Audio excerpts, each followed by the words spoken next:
आज मैं आपको पाप मोचिनी एकादशी की कथा सुनाऊंगी। युधिष्ठिर ने कहा, हे भगवान, मुझे आप फागुन माह के कृष्ण पक्ष की एकादशी के बारे में बतलाइए। इस दिन पड़ने वाली एकादशी को क्या कहते हैं और इस एकादशी का क्या महात्म्य है, यह आप मुझे विस्तार पूर्वक बताइए। कृष्ण भगवान ने कहा, हे राजन, फागुन माह के कृष्ण पक्ष की एकादशी को पाप मोचिनी एकादशी कहते हैं। एक समय राजा मांधाता ने लोमेश ऋषि से पूछा, हे मुनि, आप धर्म के गृहतम रहस्य के ज्ञाता है, अतः आप मुझे इस नश्वर संसार में मनुष्य के पापों का मोचन किस प्रकार हो सकता है, कृपा कर कोई ऐसा सरल और सहज उपाय बताइए जिससे मनुष्य के पापों से उन्हें मुक्ति मिल सके। महर्षि लोमश ने कहा, हे राजन, फागुन मास के कृष्ण पक्ष की एकादशी, जिसका नाम पाप मोचिनी है, उस व्रत के प्रभाव से मनुष्य के अनेकों पाप नष्ट हो जाते हैं। मैं तुम्हें इस व्रत की कथा सुनाता हूँ, तुम इसे ध्यानपूर्वक सुनना। प्राचीन समय में चैत्ररथ नाम का वन था। उसमें देवलोक की अप्सराएं किन्नरों के साथ विहार किया करती थी।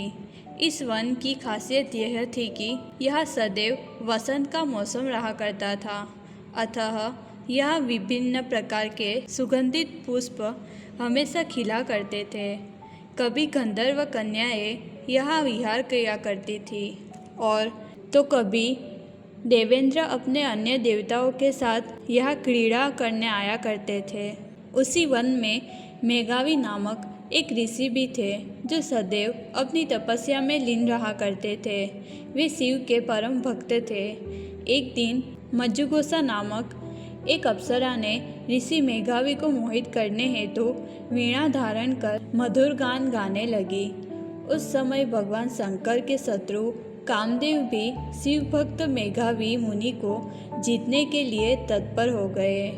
कामदेव ने उस सुंदर अप्सरा के भ्रू का धनुष बनाया, कटास को उसकी प्रत्यंचा बनाई और उसके नयन रम्य नेत्रों को अप्सरा मज्जुघोषा का सेनापति बनाया। इस तरह कामदेव अपने शत्रु भक्त को जीतने को तैयार हुए। उस समय महर्षि मेघावी भी अपनी युवा अवस्था में थे। उनका शरीर भी काफ़ी हष्टपुष्ट था।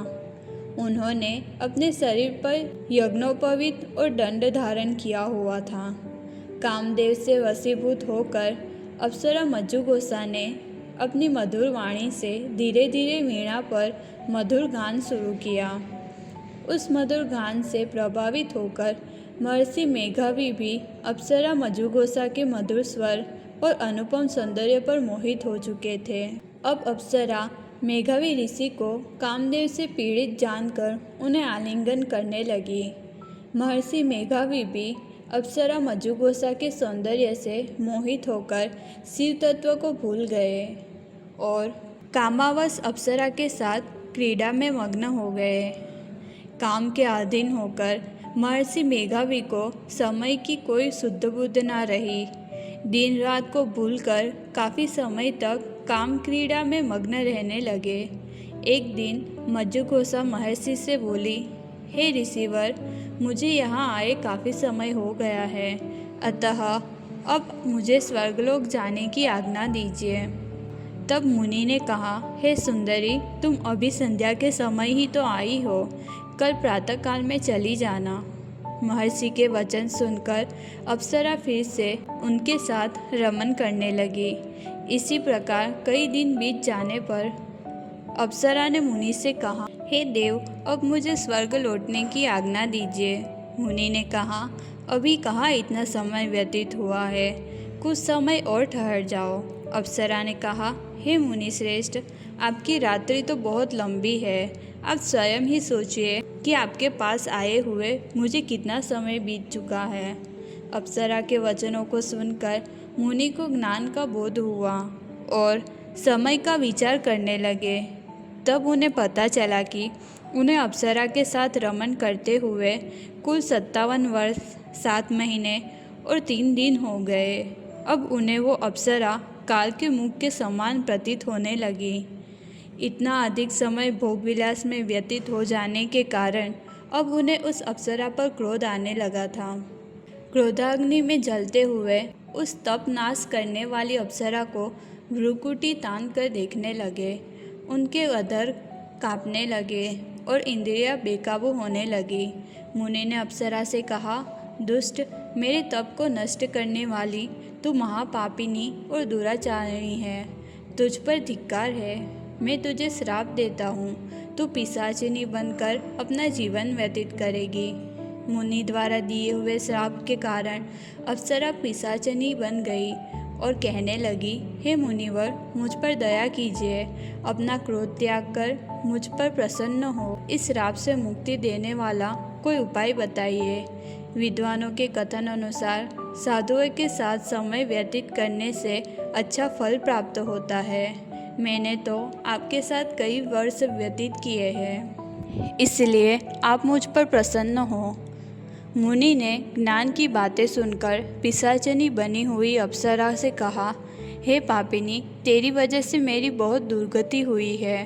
फिर भी मैं तुम्हें श्राप से मुक्ति दिलाने का उपाय बता रहा हूँ। फागुन माह की कृष्ण पक्ष की जो एकादशी है उसे पाप मोचिनी एकादशी कहते हैं। इस एकादशी के व्रत को करने से तुझे पिशाचिनी योनि से मुक्ति मिल जाएगी। ऐसा कहकर मुनि ने अप्सरा को इस व्रत की संपूर्ण विधि बताई और अपने पाप के प्रायश्चित हेतु अपने पिता च्यवन ऋषि के पास गए। च्यवन ऋषि के पास जाकर लज्जा से अपना सिर झुकाते हुए मेघावी ऋषि ने कहा, पिताश्री, मुझसे घोर पाप हुआ है।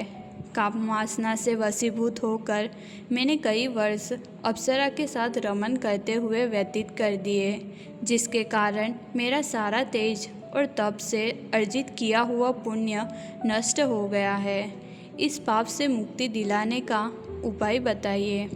च्यवन ऋषि ने कहा, हे पुत्र, तुम फागुन मास की कृष्ण पक्ष में आने वाली पापमोचिनी एकादशी का व्रत करो। उसका श्रद्धा और भक्तिपूर्वक व्रत करने से तुम्हारे सारे पापों से तुम्हें मुक्ति मिल जाएगी।